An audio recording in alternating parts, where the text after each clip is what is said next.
My name is Alara Whitmore, and I was 13 years old when my life was quietly cut in half. Not with yelling. Not with slammed doors. Not even with a goodbye. It happened with a single square of paper stuck to the refrigerator. Staying with friends. Back in a week. Love you. No signature. No explanation. Just my mother's neat handwriting. Smooth. Deliberate. And somehow completely empty. The kind of handwriting teachers praised. The kind that never betrayed emotion. They left the morning of my birthday. I didn't realize it at first. I woke up early, expecting the usual noise. Footsteps, coffee brewing, my father humming off key.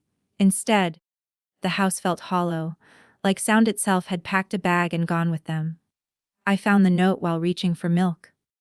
I stood there reading it again and again, convinced I was missing something. A date. A clue. A joke I didn't understand yet. They didn't say where. They didn't say why. They didn't say what I was supposed to do. My phone buzzed an hour later. A notification from my sister Serena, my older sister, the one everyone admired. She had posted a photo at the airport, pink suitcase beside her, smiling like nothing in the world had ever disappointed her. Family time. My younger sister Daisy followed minutes later. Palm tree emojis, a sun, a heart. No one tagged me. I sat on the front porch with my backpack balanced on my knees, convinced this was just the beginning of a plan. Surely someone would come. An aunt. A neighbor. Someone who would say, "There's been a mistake." No one did. The sun slid lower. Streetlights flickered on like indifferent witnesses. A dog barked at me from across the road, sharp and territorial, as if I didn't belong on my own front steps. Inside, I heated a frozen burrito I didn't even like. I ate it standing up at the counter. When the microwave beeped, I pretended the sound meant someone was talking to me. By the second day, I told myself it was an accident. By the fourth, a different thought began to whisper. Quiet, cruel, persistent. Maybe this wasn't a mistake. Being the middle child had always meant learning how to take up less space. Serena collected trophies and acceptance letters. Daisy collected attention like confetti, dance recitals, themed parties, color-coordinated cupcakes. And me? I was responsible.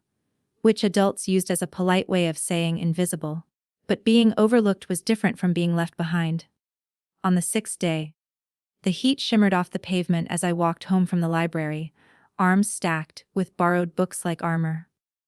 That's when a glossy black car slowed beside me, window rolling down smoothly. Alara. The voice startled me. I recognized it just enough to hesitate. Uncle Julian Whitmore, the wealthy one. The one my mother called arrogant. The one who stopped coming to holidays before I was old enough to understand family politics. He looked at me carefully. My backpack. My sweat-stuck hair. The tight smile I used when I didn't know what else to do. "Why are you alone?" he asked. "Where are your parents?" "Florida," I said. The word felt absurd, like saying they'd moved to another planet. He exhaled slowly. "I see." Then, without raising his voice, "Get in. You're not walking anywhere tonight." Every safety lecture I'd ever heard screamed in my head. Don't get in cars. Don't trust people. Don't. But hunger has its own logic. And after 3 nights of instant noodles and 1 bowl of dry cereal, it spoke louder than fear. The car smelled like leather and something sharp and clean. Not cologne. Not air freshener. Just the scent of money that hadn't gone stale. We stopped at a diner with cracked red booths and pies trapped under glass domes. When the burger arrived, I stared at it like it might disappear if I blinked too long. Julian didn't push me to talk. He let me eat first. Only then did he ask about school, about friends, about what I liked. "History," I said. "Mostly the parts people rewrite." That made him smile, small knowing. When we reached my street, he didn't park. "Pack a bag," he said. I blinked. "What? You're not staying alone in a dark house while your parents collect souvenirs. Some moments open the world on hidden hinges." I didn't know it yet, but that diner booth, and the decision I made standing there, was the first step toward everything they thought I'd never be. Julian's house didn't feel like a place someone actually lived. It felt like a promise someone had kept. The guest room looked untouched by worry. The bed was neatly made. The blanket folded with intention, not exhaustion. I perched on the edge, careful not to wrinkle anything, like the room might revoke its welcome if I took up too much space. Julian leaned against the doorframe, watching me with an expression I couldn't read. "You planning to sleep upright all night?" he asked. "I don't want to mess up the sheets," I said quietly. "They can be washed," he replied, not unkindly.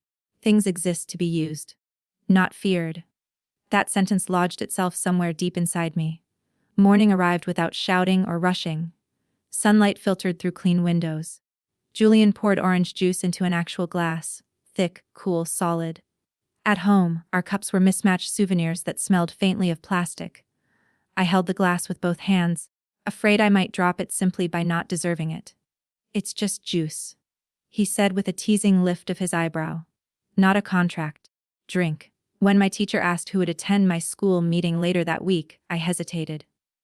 Habit told me to say no one, to shrug it off, to make myself smaller before someone else did it for me. "I will," Julian said before I could speak, 2 words. Calm. Certain. Something in my chest loosened.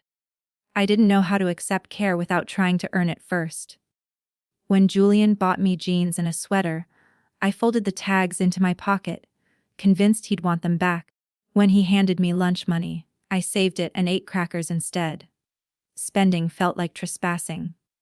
12 days passed before he found me crouched in the kitchen at midnight, eating cereal straight from the box. He stood in the doorway, arms crossed. "Are you rehearsing to be a raccoon?" I froze. "I didn't want to take too much," I said quickly. Julian opened the fridge, scooped pasta into a bowl, warmed it, and slid it toward me. "If it's in this house," he said evenly. "It belongs to everyone who lives here." I nodded, swallowing hard, determined not to cry into the pasta. Crying felt extravagant, and I'd already taken too much. I kept expecting my parents to show up, for the door to rattle, for voices to demand explanations. Days turned into weeks, the knock never came, the phone never rang. Instead, Serena filled her feed with beach photos captioned about sisterhood. Daisy posed with seashells pressed to her cheek. My name never appeared.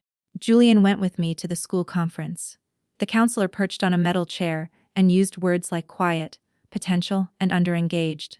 Julian didn't argue. He took notes. Afterward, he bought a desk so I wouldn't have to study on the floor. Then came appointments, eye exam, dentist, doctor, a haircut that didn't end in silence, routine care I hadn't known was routine. He never said I owed him anything. He just called it maintenance, like I was someone worth keeping in working order. At 13, I still tested limits. One Saturday, I stayed out later than I meant to with a friend, forgetting to text because I didn't know what counted as a curfew. I slipped inside just before midnight, bracing for anger. Julian handed me a sandwich. "Glad you're alive," he said. "Next time, send a text, otherwise, I'll assume you're in a ditch and go buy a shovel." The even tone startled me more than yelling ever could. It sounded like care, with structure. Sometimes he brought me to his office. He'd have me sit quietly and observe. "Half of success," he murmured once, his tone and handshake. "The rest is showing up when everyone else makes excuses." He said it casually, like it wasn't something I'd carry for the rest of my life. That first holiday under his roof, I expected something small, polite, symbolic. Instead, he handed me a leather-bound journal, my initials pressed in gold. "Write down what you notice," he said, "especially the silly things." That night my phone buzzed. A photo. My parents, Serena, Daisy, matching pajamas, a perfect tree. The caption read, "A Mountain Traditions." No tag. No message. Not even a "miss you." I stared until the image blurred. Then I opened the journal and wrote my first lines. "Things here are meant to be used, not feared. If it's inside this house, it belongs to everyone who lives here. I am in this house." The words felt bold, borrowed. But when I closed the cover, something unfamiliar warmed my chest. It wasn't safety, not yet. But it was the outline of it, drawn lightly in pencil. Julian never sat me down for speeches. He didn't believe in lectures. He believed in patterns. The kind that reshaped you slowly, until one day you realized you were standing differently in the world. The first thing he corrected was my posture.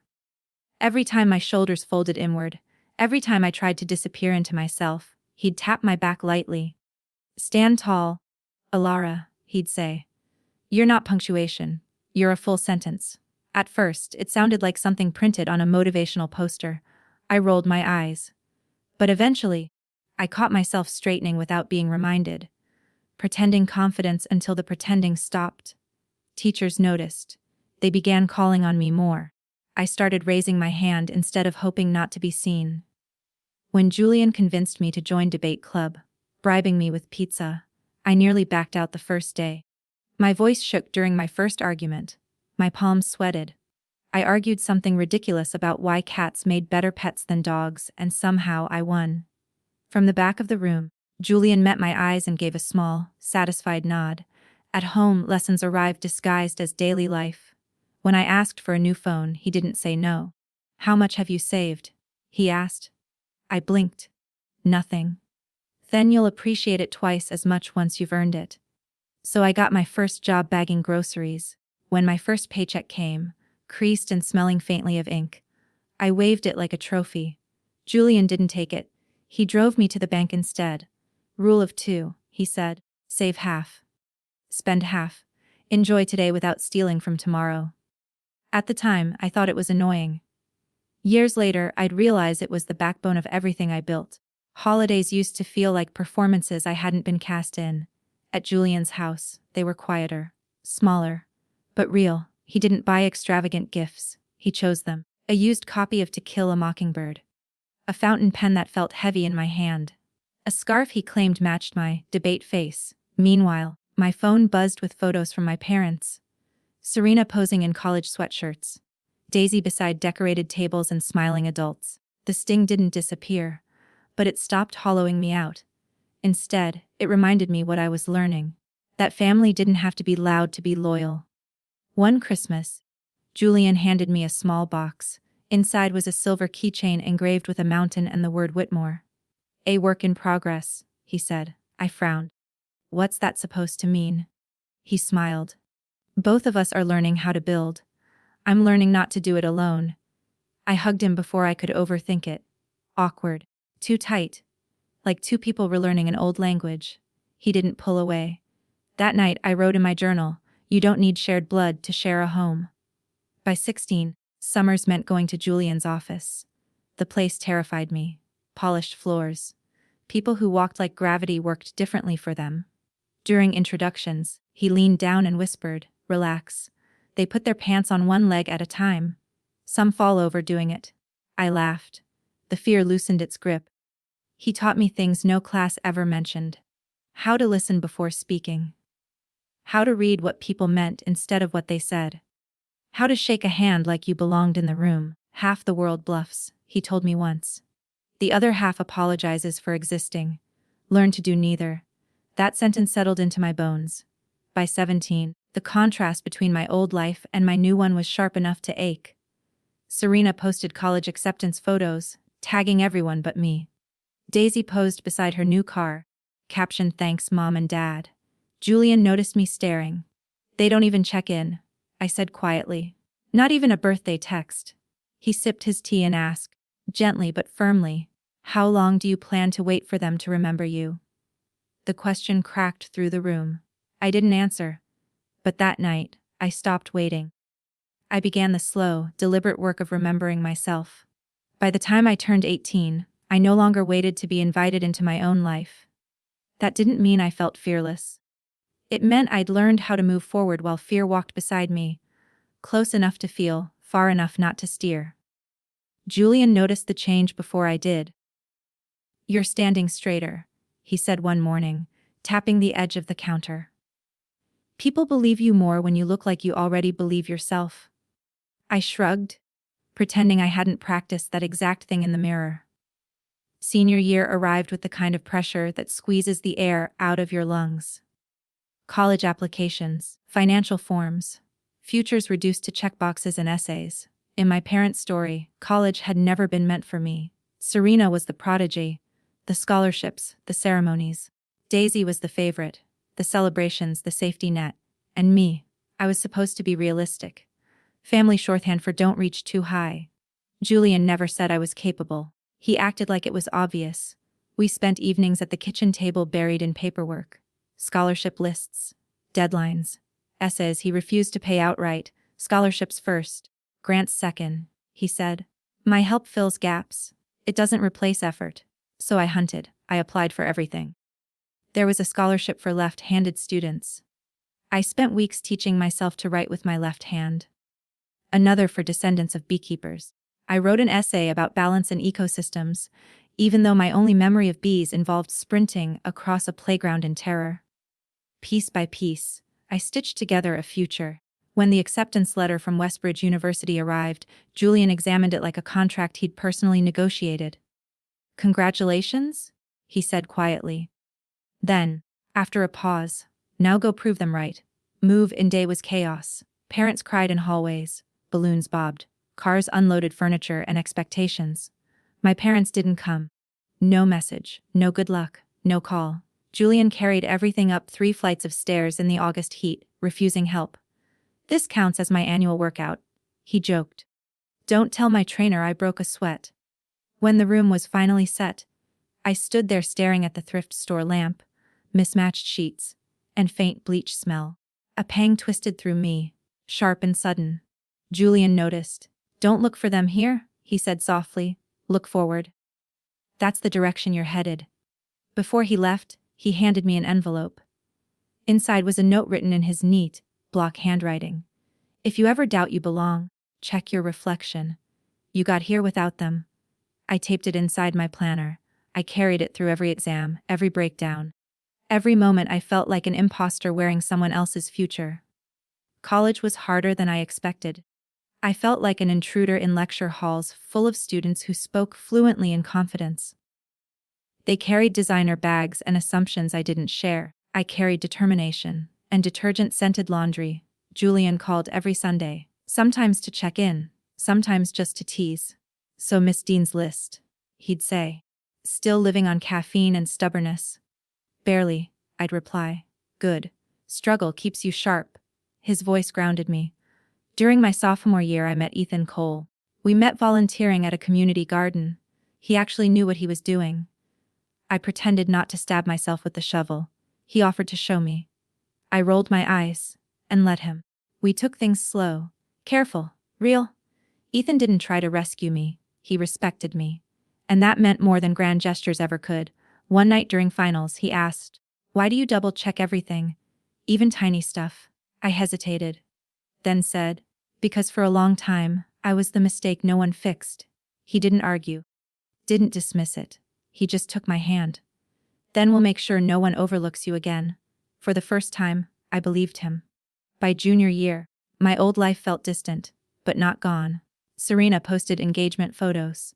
Daisy shared pictures of her new car captioned, "Thanks, Mom and Dad." I stared at my phone longer than I meant to. Julian watched from across the room. "How long?" he asked gently. "Do you plan to wait for people who already chose not to stay?" That night, something settled. I stopped waiting for the past to apologize. I focused on becoming someone who didn't need it. Love used to feel like something temporary, on loan, conditional, waiting to be taken back the moment I asked for too much. With Ethan, it was different. He never treated my past like something to fix or romanticize. He didn't flinch when I hesitated to trust good days. He didn't rush me. He didn't disappear when I went quiet. He stayed. We learned each other slowly. Weeknight dinners eaten cross-legged on the floor. Study sessions that dissolved into laughter. Walks home where silence felt comfortable instead of heavy. One evening, as we sorted through flashcards at my desk, Ethan glanced up and asked, "Why do you apologize before you speak?" I blinked. "I don't. You do," he said gently. "You say sorry before opinions, before questions. Like you're asking permission to exist." The words hit harder than I expected. I guess. I learned early that being easy made people stay longer. He didn't contradict me. He just reached across the desk and squeezed my hand. "You don't have to be easy with me," he said. "Just be real." That was when I realized love didn't have to cost pieces of myself. Julian noticed the change before I said anything. "You're smiling more," he observed one night over dinner. Different smile. Less cautious. I told him about Ethan. Julian listened, asked a few pointed questions, then nodded. "Good. Anyone worth your time won't shrink you to fit their comfort." He was right, as he usually was. That year, an old insecurity returned wearing a new face. Her name was Marissa, Ethan's ex. Polished, charming, the kind of woman who could turn regret into performance art. She began appearing at campus events again, always with a smile too practiced to be accidental. At first, I told myself I was imagining it. Then one night, she let it slip that Ethan had met her for coffee. To help with a business idea, she said brightly, eyes scanning the room for reactions. When I asked Ethan later, he didn't deflect. She reached out. He said, I didn't think it was a big deal. It shouldn't have been. But something old flared in my chest.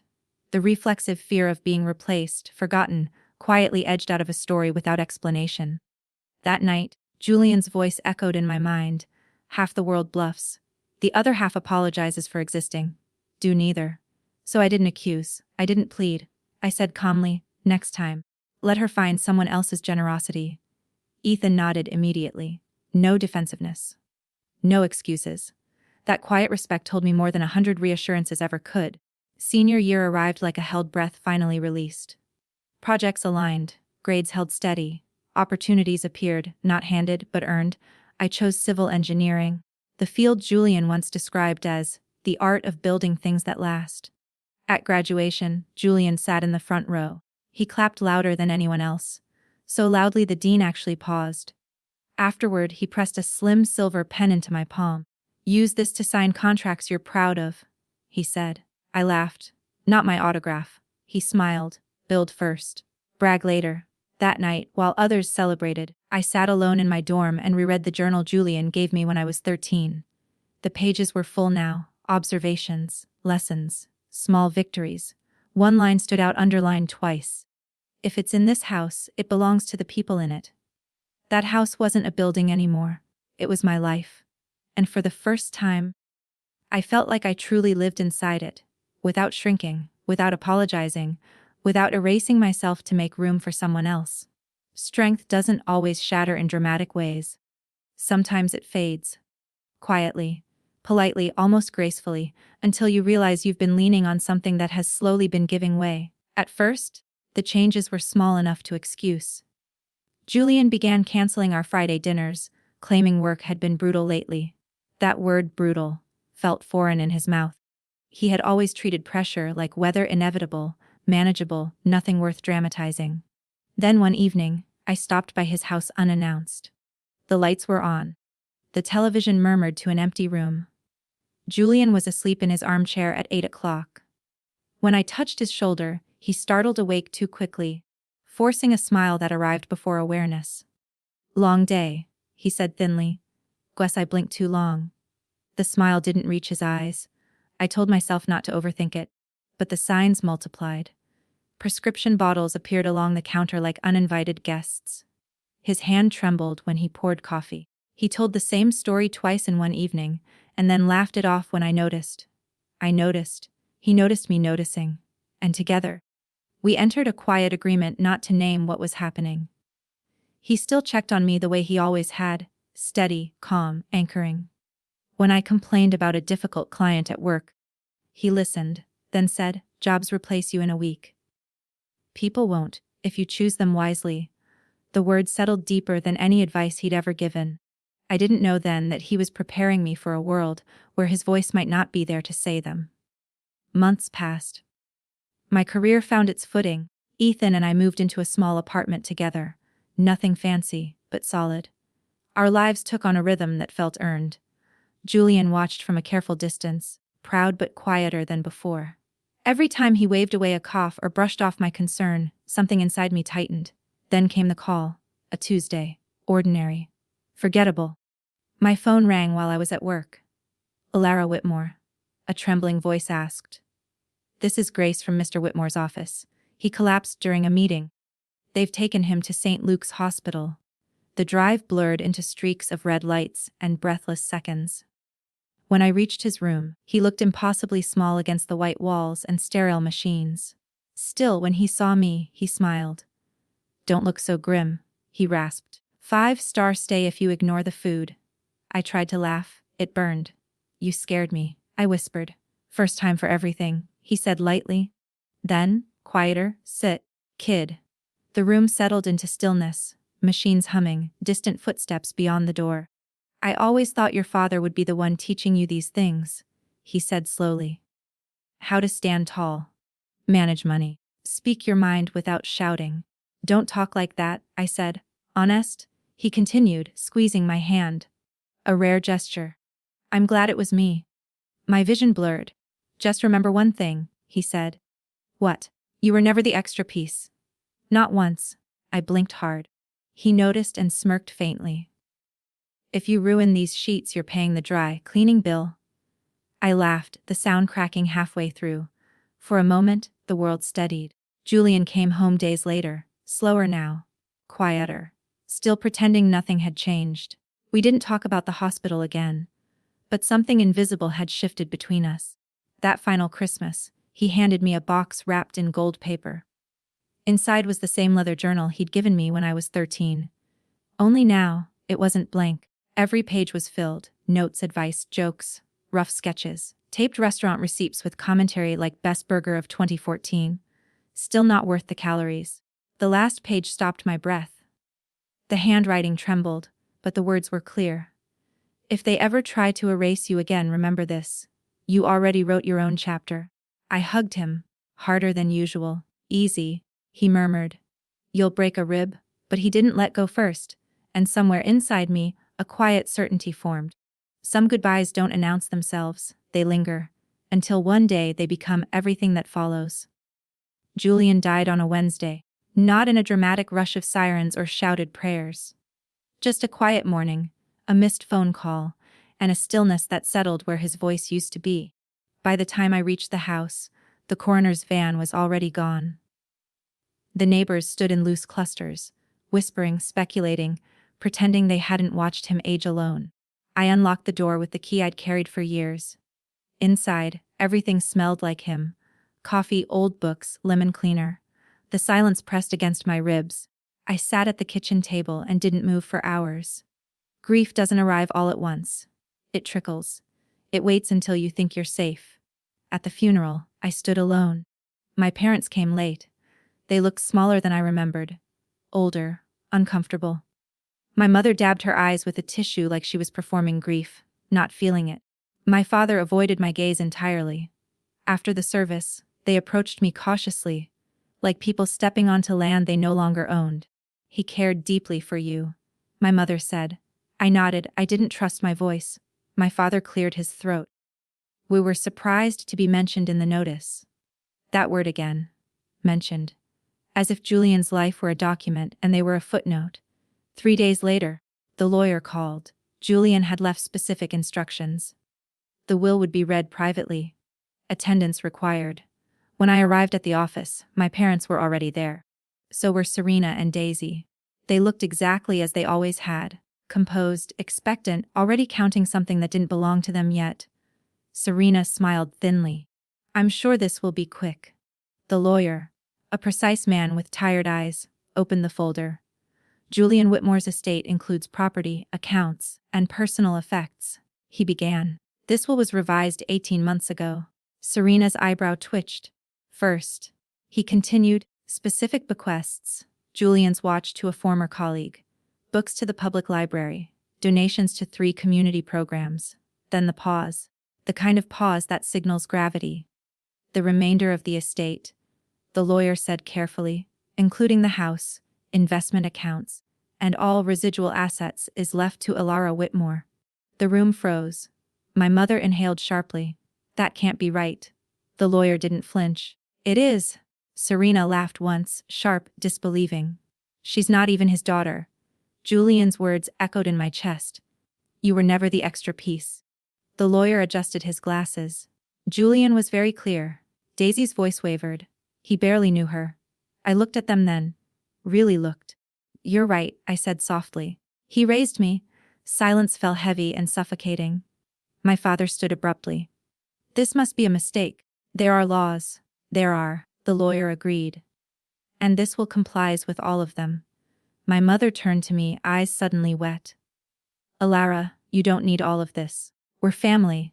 That word tasted bitter. Family, I repeated. Eyes who stays. The lawyer slid another document forward. There is also a letter. My hands trembled as I opened it. Julian's handwriting filled the page, unsteady but unmistakable. If you're reading this, then I'm gone. Don't mourn me by shrinking yourself. Everything here is yours because you protected it, your integrity, your future, your worth. Let them learn what absence feels like. Serena stood up so fast her chair scraped loudly. This is manipulation, she snapped. He turned you against us? I met her gaze, calm and steady.